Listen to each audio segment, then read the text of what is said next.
क्या आपने कभी सोचा है कि दुनिया में कुछ लोग अरबों के मालिक बन जाते हैं जबकि करोड़ों लोग आज भी गरीबी में जी रहे हैं।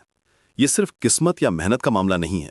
आज हम इस गहरे सवाल की तह तरियाएंगे और समझेंगे कि गरीबी और अमीरी के पीछे कौन से बुनियादी कारण छुपे हुए हैं।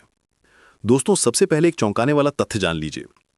वर्ल्ड इनइक्वालिटी रिपोर्ट 2026 के अनुसार दुनिया के सबसे अमीर 12 बिलियनियर्स के पास उतनी संपत्ति है जितनी दुनिया की आधी आबादी के पास है। यानी 3.5 अरब लोगों के पास जितना पैसा है उतना सिर्फ 12 लोगों के पास है। ये कोई संयोग नहीं है, बल्कि एक सिस्टमैटिक पैटर्न है जो दशकों से चला आ रहा है। और ये स्थिति और भी गंभीर होती जा रही है। यूएन की लेटेस्ट रिपोर्ट के अनुसार 2025 में 808 मिलियन लोग एक्सट्रीम पॉवर्टी में जी रहे हैं। यानी हर 10 में से एक इंसान डेली $2.15 से भी कम में अपना गुजारा कर रहा है। ये संख्या पहले के एस्टिमेट से काफ़ी ज़्यादा है, जो दिखाती है कि हमारी समझ से भी गरीबी का क्राइसिस गहरा है। गरीबी का पहला और सबसे बड़ा कारण है स्ट्रक्चरल इनइक्वालिटी। ये वो सिस्टम है जो पावर और रिसोर्सेज को कुछ खास ग्रुप्स के हाथों में कॉन्सेंट्रेट कर देता है। जब आप गरीब परिवार में पैदा होते हैं तो आपको क्वालिटी एजुकेशन नहीं मिलती। बिना अच्छी एजुकेशन के आपको अच्छी जॉब नहीं मिलती। बिना अच्छी जॉब के आप अपने बच्चों को अच्छी एजुकेशन नहीं दे सकते। ये एक विशिष्ट साइकिल है जो जनरेशन से जनरेशन चलती रहती है। सोचिए, एक गरीब बच्चा गवर्नमेंट स्कूल में पढ़ता है जहां बेसिक फैसिलिटीज भी नहीं है। वहीं एक अमीर बच्चा प्राइवेट स्कूल में पढ़ता है जहां मॉडर्न लैब्स, एक्सपीरियंस्ड टीचर्स और स्मॉल क्लास साइजेज हैं। ये गैप चाइल्डहुड से ही शुरू हो जाता है और लाइफ भर चलता रहता है। हेल्थ केयर एक्सेस भी एक मेजर फैक्टर है। गरीब फैमिलीज को मेडिकल ट्रीटमेंट के लिए हिडन कॉस्ट्स का सामना करना पड़ता है। Transportation, time of from work, child care, ये सब एक्सपेंसेस हैं जो अमीर फैमिलीज के लिए कोई बड़ी बात नहीं, लेकिन गरीब फैमिलीज के लिए बहुत बड़ी बैरियर है। एक बीमारी पूरे परिवार को डेट में धकेल सकती है।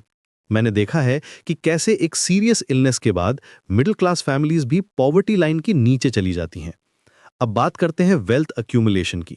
अमीर लोग अपना पैसा इन्वेस्ट करते हैं स्टॉक्स, रियल एस्टेट, बिजनेसेस में। ये इन्वेस्टमेंट्स कंपाउंड इंटरेस्ट के साथ बढ़ती रहती हैं, जबकि गरीब लोग अपनी पूरी इनकम बेसिक नीड्स पर खर्च कर देते हैं। उनके पास इन्वेस्ट करने के लिए एक्स्ट्रा मनी ही नहीं होती। यही कारण है कि बिलियनियर्स की वेल्थ हर साल 8% की रेट से बढ़ रही है, जबकि गरीब लोगों की इनकम बहुत धीमी गति से बढ़ती है। ग्लोबल फाइनेंशियल सिस्टम भी इस इनइक्वालिटी को बढ़ाता है।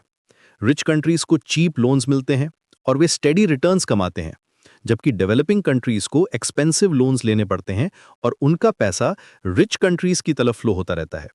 हर साल ग्लोबल जीडीपी का 1% यानी डेवलपमेंट एड से 3 गुना ज्यादा पैसा गरीब देशों से अमीर देशों की तरफ जाता है। एजुकेशन सिस्टम में भी डीप इनइक्वालिटीज हैं।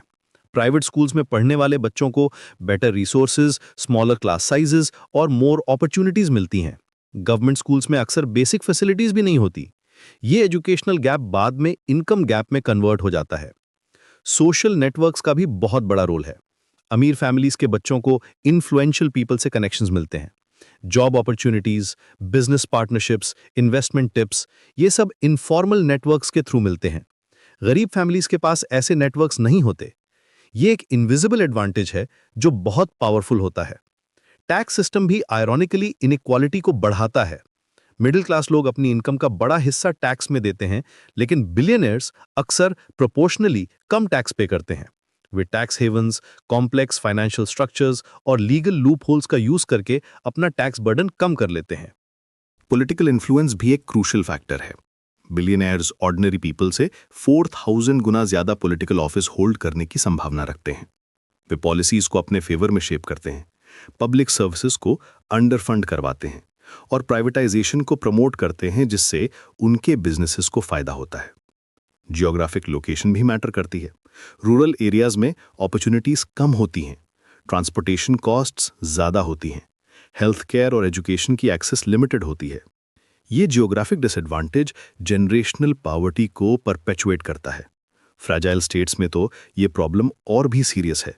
यहाँ पॉवर्टी रेट बाकी जगहों से 5 गुना ज़्यादा है।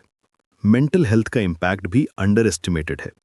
क्रॉनिक स्ट्रेस, एंग्जाइटी और डिप्रेशन जो पॉवर्टी के साथ आते हैं, डिसीजन मेकिंग एबिलिटी को अफेक्ट करते हैं। ये रिस्क टेकिंग कैपेसिटी को कम करता है और लॉन्ग टर्म प्लानिंग को डिफिकल्ट बना देता है। पॉवर्टी एक मेंटल ट्रैप भी बन जाती है। तो दोस्तों, गरीबी और अमीरी का ये डिवाइड कोई नेचुरल फिनोमिनन नहीं है, ये ह्यूमन मेड सिस्टम्स का रिजल्ट है जो पावर और रिसोर्सेज को अनइक्वली डिस्ट्रीब्यूट करते हैं। इसे चेंज करने के लिए सिस्टमिक रिफॉर्म्स की ज़रूरत है। Progressive taxation, quality public education, universal health care और फेयर फाइनेंशियल सिस्टम्स की। तभी हम एक ऐसी दुनिया बना सकते हैं जहां हर इंसान को इक्वल अपॉर्चुनिटीज मिले।